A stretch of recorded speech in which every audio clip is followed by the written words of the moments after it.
नमस्कार, वंदे मातरम। दोस्तों, स्वागत है आप सबका सैनिक पाठशाला में। 23 जुलाई 2024 को देश का आम बजट आने वाला है, जो कि मोदी 3.0 सरकार का पहला बजट है। तो उस बजट के पेश होते ही क्या हमारा OROP3 रिलीज हो जाएगा? क्या OROP3 के पैसे हमें मुकम्मल कर दिए जाएंगे, दे दिए जाएंगे, जिससे कि हमें हमारा बढ़ा हुआ पेंशन मिल जाए? इसके बारे में बात करेंगे। और बात करूंगा दोस्तों कि आपको सैनिक पाठशाला की जानकारियों पर क्यों भरोसा करना चाहिए। अभी आपको ख्वाबों के टेबल देखने को मिल रहे हैं। पिछले कई महीनों से आपको ख्वाबों के OROP3 के टेबल देखने को मिल रहे हैं, लेकिन आज से 4-5 महीने पहले ही मैंने आप सबको कुछ हकीकत, कुछ फैक्ट्स, कुछ आंकड़े आप सबके सामने रखे थे। उनके बारे में भी आज के इस वीडियो में बात करेंगे और बाकायदा सरकारी दस्तावेजों के आधार पर बात करूंगा दोस्तों। तो चलिए आगे बढ़ते हैं। साथ ही साथ OROP3 से जुड़े हुए कुछ सवालों के जवाब भी हैं, जैसे आप बोर्ड पर देख पा रहे हैं। तो आगे बढ़ने से पहले दोस्तों, मेरा हमेशा की तरह आप सबसे आग्रह है, अगर सैनिक पाठशाला चैनल का वीडियो आप देख रहे हैं लेकिन चैनल को अभी तक सब्सक्राइब नहीं किया है, तो चैनल के साथ जुड़े रहने के लिए, वीडियोस का नोटिफिकेशन आप तक तुरंत ही पहुंच जाए, इस बात को इंश्योर करने के लिए चैनल को सब्सक्राइब जरूर करें दोस्तों, और चैनल के साथ जुड़ जाएं। चलिए आगे बढ़ते हैं दोस्तों। सबसे पहला पॉइंट है, 23 जुलाई को OROP3 का ख्वाबों का टेबल मिलेगा। आएगी खुशखबरी, मिलेंगे 6,700 करोड़। जी हां, जैसे आप सबको पता है कि 23 जुलाई 2024 को देश का आम बजट आना है, और जब तक बजट में पैसे धार्य नहीं किए जाएंगे तब तक कोई भी खर्चा नहीं हो सकता।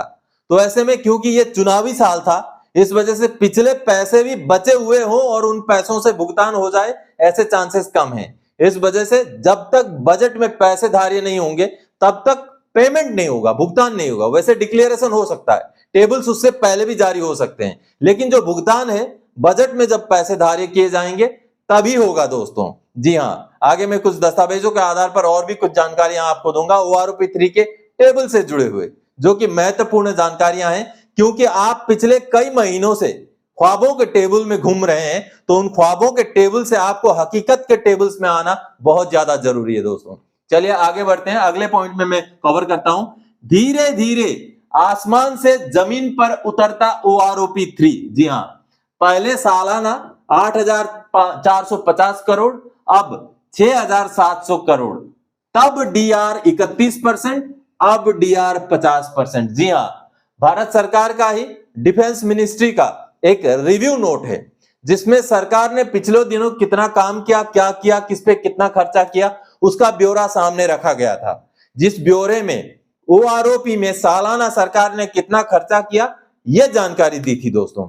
और ये जो सामने वही ब्यौरा आप देख पा रहे हैं, जिसमें आप देख पा रहे हैं मिनिस्ट्री ऑफ डिफेंस का ईयर एंड रिव्यू है, जो कि 22 दिसंबर 2023 का रिव्यू है।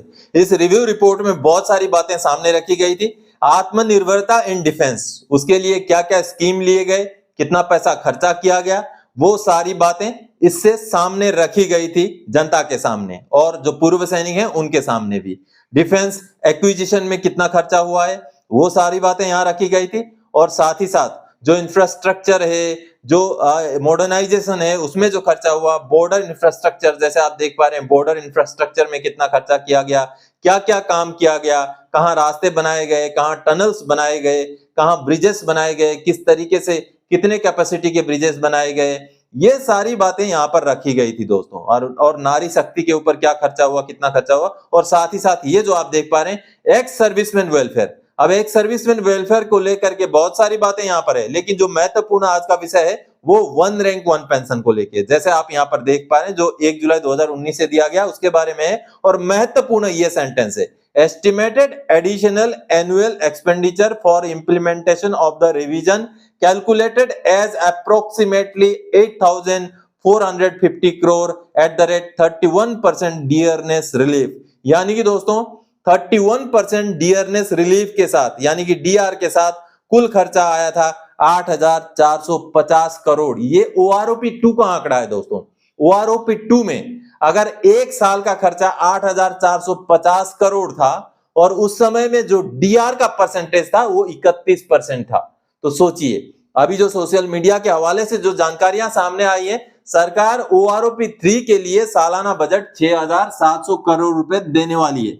तो आप अब अंदाजा लगाइए, जो पेंशन बढ़ोतरी को 31% के हिसाब से लागू करने के लिए सालाना 8,450 करोड़ रुपए की जरूरत पड़ी।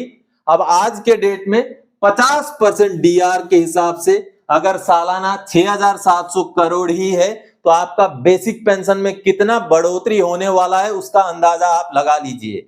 यानी कि धीरे धीरे हमारा जो ख्वाबों का OROP 3 का टेबल्स आप सोशल मीडिया में देख रहे थे वो अब जमीन पर उतर रहे हैं, जमीनी हकीकत में आ रहे हैं। और आपको मैंने इसके बारे में आज से लगभग 4 महीने पहले जानकारी दे दी थी। क्या ऐसे फैक्ट हैं, क्या ऐसी हकीकत बातें हैं जिनके आधार पर OROP 3 का डिक्लेरेशन होगा और OROP 3 में क्या आपको OROP 2 के बराबर ही बढ़ोतरी मिलेगा, या जिस तरीके से टेबल सोशल मीडिया में आपके सामने परोसे जा रहे हैं क्या उसी हिसाब से आपको बढ़ोतरी मिलेगा। मैंने जो वीडियो बनाया था, कई सारे वीडियोस हैं, उसमें से एक वीडियो का छोटे से क्लिप्स आपको दिखा देता हूं ताकि आपको सैनिक पाठशाला के ऊपर क्यों भरोसा करना चाहिए, क्यों सैनिक पाठशाला के जो जस्टिफिकेशन होते हैं वो बहुत महत्वपूर्ण होते हैं, वो समझ में आए। चलिए उस वीडियो का क्लिप आप देख लीजिए। तो ऐसे में अब OROP 3 की चर्चा तेज हो रही है दोस्तों कि क्या OROP 3 में आपका पेंशन की बढ़ोतरी होगी। आज का ये वीडियो OROP 3 के लिहाज से बहुत महत्वपूर्ण वीडियो है दोस्तों, जिसमें मैं आपको कई सारे दस्तावेज दिखाऊंगा, यानी कि जो महत्वपूर्ण पॉइंट्स हैं जो OROP 3 रिवीजन को असर डालेंगे, उन पॉइंट्स को जानते हैं। सब जेसीओज की बढ़ोतरी कितना संभव, आपको पता है OROP 2 में जेसीओज की, पुराने जेसीओज की बिल्कुल बढ़ोतरी नहीं हुई है।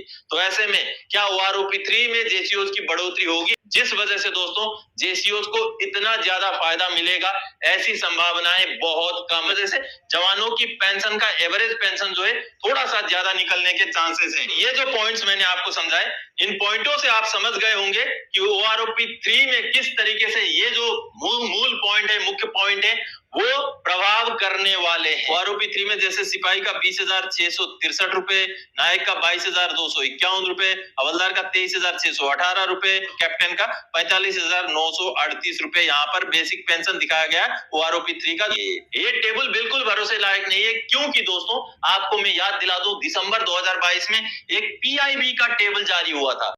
तो आप सबने देखा दोस्तों, फरवरी के महीने में ही मैंने आपको कुछ आंकड़े सामने रख दिए थे कि किस तरीके से हमें हमारा OROP 3 मिल सकता है, और हूबहू वही होने जा रहा है। क्योंकि जो खबरें सामने आई हैं उन खबरों के मुताबिक अगर उनको हम सच्चाई माने तो 6,700 करोड़ रुपए हमें सालाना बजट के रूप में मिलेगा, जो OROP 2 के बजट से बहुत कम है। क्योंकि OROP 2 में 8,450 करोड़ मिले थे, वो भी 31% डीआर के साथ। अब के डेट में 50% डीआर है, तो इसका आंकड़ा बढ़ करके अगर इतना ही OROP 2 के हिसाब से ही अगर फायदा दिया जाए तब भी लगभग 1100 करोड़ रुपए की जरूरत पड़ेगी। लेकिन यह आंकड़ा कम होकर के 6,700 करोड़ रुपए बनने का मतलब यही है कि जिस बात को मैंने भविष्यवाणी कर दिया था 4-5-6 महीने पहले, वही बात अब होने जा रहा है। और पिछले 2-4 दिनों में मैंने टेबल्स भी कुछ समझाए थे आपको कि आपका बढ़ोतरी लगभग कितना तक होने वाला है, और हूबहू वही आंकड़ा सामने आता हुआ दिखाई दे रहा है दोस्तों। और इसके पीछे सबसे बड़ा रीजन है एवरेज में पेंशन को फिक्स करना। क्योंकि OROP में जो रूल बनाया गया वो रूल है मैक्सिमम और मिनिमम का एवरेज निकाला जाएगा और उस एवरेज के हिसाब से पेंशन को फिक्स किया जाएगा। अब इससे क्या होता है दोस्तों कि बहुत सारे पेंशनर्स पेंशन बढ़ोतरी से रह जाते हैं, महरूम रह जाते हैं। क्योंकि जब एवरेज निकाला जाएगा तो मैक्सिमम भी लिया जाएगा, मिनिमम भी लिया जाएगा। अब मिनिमम से लेके जो बीच एवरेज तक के हैं उनको तो फायदा होगा, लेकिन एवरेज से लेकर के जो ऊपर के पेंशन वाले हैं उनको फायदा नहीं होगा। इसीलिए लगभग 30 से 40% लोग छूट जाएंगे OROP के बढ़ोतरी का फायदा लेने से। इसीलिए मैं आपको समझाना चाहता हूं, 7 नवंबर 2015 का भारत सरकार का वो आदेश है जिस आदेश में सभी चीजें छुपी हुई हैं और सच्चाइयां जो है इसी आदेश में बयां की गई हैं। क्योंकि एवरेज पेंशन का जो फॉर्मूला जो निकाला गया है बहुत दिमाग लगा के निकाला गया है। अब ये जो एवरेज पेंशन का फॉर्मूला है, आने वाले दिनों में जैसे OROP 4 आएगा, OROP 5 आएगा, 6 आएगा, ग्रेजुअली OROP में जो बढ़ोतरी है उसको कम करता जाएगा।